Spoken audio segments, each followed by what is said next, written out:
Kumusta po kayo? Bago po ang lahat, first things first.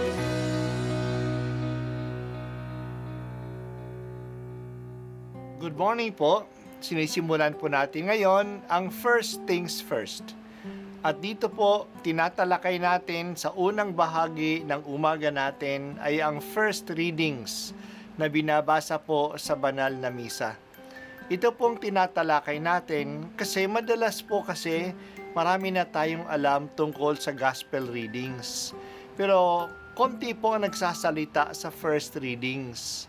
Pero ang first readings, bahagi din po yan ng Biblia, ng banal na kasulatan.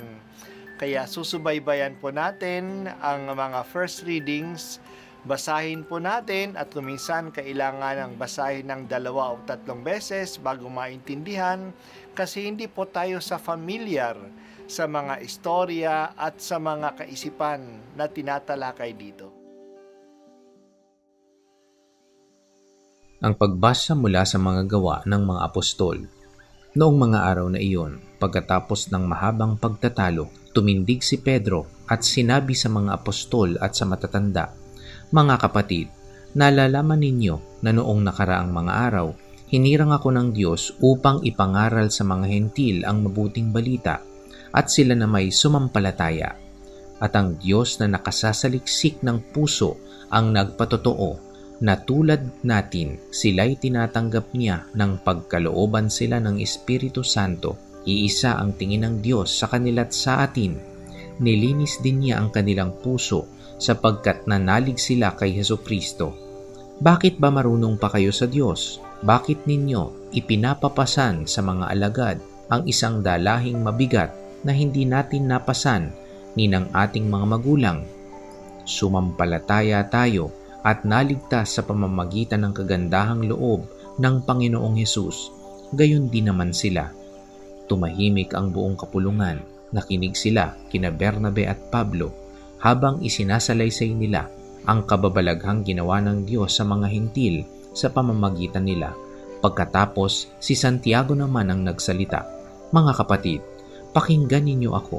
Katatapos pa lamang isalaysay ni Simon ang unang pagkatawag ng Diyos sa mga hentil upang sila rin ay maging bayan niya, ayon sa hula ng mga propeta.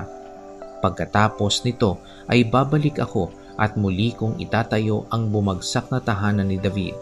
Muli kong ibabangon mula sa kanyang pagkaguho upang ang Panginooy hanapin ng ibang tao ng lahat ng bansang tinawag ko upang maging akin. Gayon ang sabi ng Panginoon na nagpahayag ng mga bagay na ito mula pa noong una. Kaya't ang pasya ko'y huwag nating ligaligin ang mga hentil na lumalapit sa Diyos.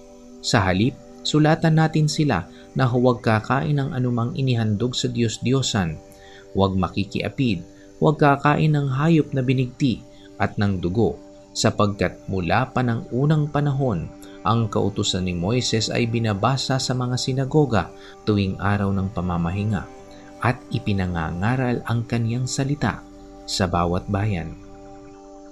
Ang salita ng Diyos. Salamat sa Diyos. Malaya sa simbahan na mag-usap at mag-discern. Kaya matagal pinag-usapan sa Jerusalem ang issue na kinahaharap nila noon.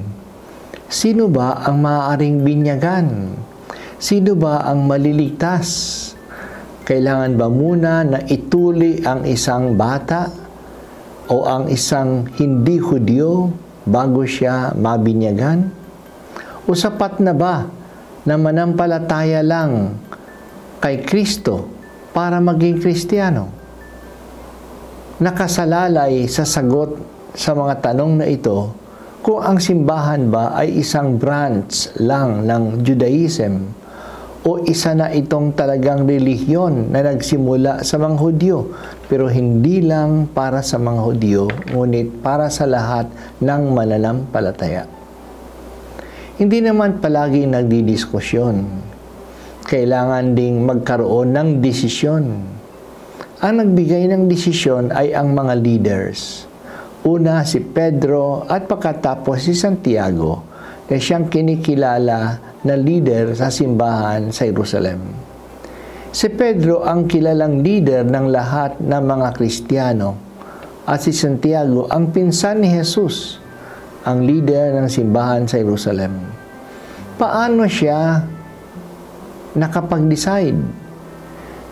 Binalikan nila ang kanilang karanasan at binilikan nila ang banal na kasulatan. Binalikan ni Pedro ang karanasan niya sa Cesarea noong mabinyagan ang buong sambayanan ng isang Roman official na si Cornelio, isang pagano. Pinakita doon ang kalooban ng Diyos sa pagbaba ng Espiritu Santo sa pagan household ni Cornelio. Dito ang Diyos na ang nagsasabi that He makes no distinction between Jews and Romans. Ang pananampalataya ay isang grasya at biniyayaan din ang mga Romans ng pananampalataya. Kaya bininyagan sila ni Pedro. Kaya para sa kanya, hindi kailangang ipataw pa sa mga hindi Hudyo ang mga gawain ng mga Hudyo na pati sila mismo ay hindi nga nila nagagampanan. Pagkatapos, ikinuwento ni Bernabe at ni Pablo ang mga himala na ginawa ng Diyos para sa mga Gentiles sa pamamagitan nila. Marami talagang mga hindi Hudyo ang naniwala kay Kristo at sumama sa bagong pananampalataya. Ganon din ang pahayag ni Santiago, pero may detalye siya.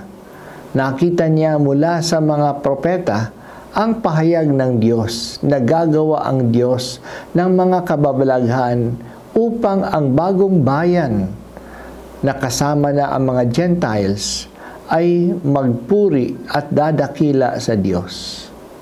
Ang kanyang reasoning naman ay nanggaling sa banal na kasulatan. Kaya isusulat nila ang kanilang desisyon at ipadadala iyon sa mga representatives nila. Nakalagay doon na hindi na nila i-require ang mga hindi Hudyo na magpatuli muna. Iiwas lang sila sa mga gawaing nakasuklam-suklam sa mga Hudyo para lang igalang sila. Mahalaga ang desisyong ito ng Council of Jerusalem. Ito ang naging daan upang lalong kumalat ang pananampalataya. Naging bukas na ang kaligtasan para sa lahat. Ang kaligtasan ay hindi na nakatali sa isang lahi lang. Kahit na maliwanag na nagdesisyon, pero matagal pa ang struggle ni San Pablo upang ito'y matanggap ng mga Hudyo. Kaya ang isyu ng pagtutuli sa mga hindi Hudyo ay laman pa rin ng mga liham ni Pablo, lalo na ang liham niya sa mga taga-Galacia at sa mga taga-Roma. Aktibo pa rin ang mga Judaizers, ang mga Hudyong Kristiyano, sa pagigiit na kailangan pa rin ituli ang mga Griego para sila maligtas ni Jesucristo. Ang paninindigan ni Pablo ay ang kaligtasan ay isang biyaya na binigay ng Diyos sa pamamagitan ng ating pananampalataya na si Jesus ay namatay at muling nabuhay para sa atin. Ang kaligtasan ay hindi bunga ng ating pagsunod sa batas ni Moises. Hindi bunga ng ating kagalingan, ng ating pagkilos, ngunit bunga ng grasya ng Diyos. Si Jesus ang tanging tagapagligtas at hindi ang batas ni Moises. Salamat o madal na Espiritu sa iyong paggagabay sa simbahan noon na ang kaligtasan ay isang biyaya na bukas para sa lahat. Hanggang ngayon o banal na Espiritu, ginagabayan mo kami na tanggapin ang lahat ng tao ang pananampalataya kay Jesus. Bigyan mo rin kami ng kabukasan na sila ay tanggapin ng may pagmamahal.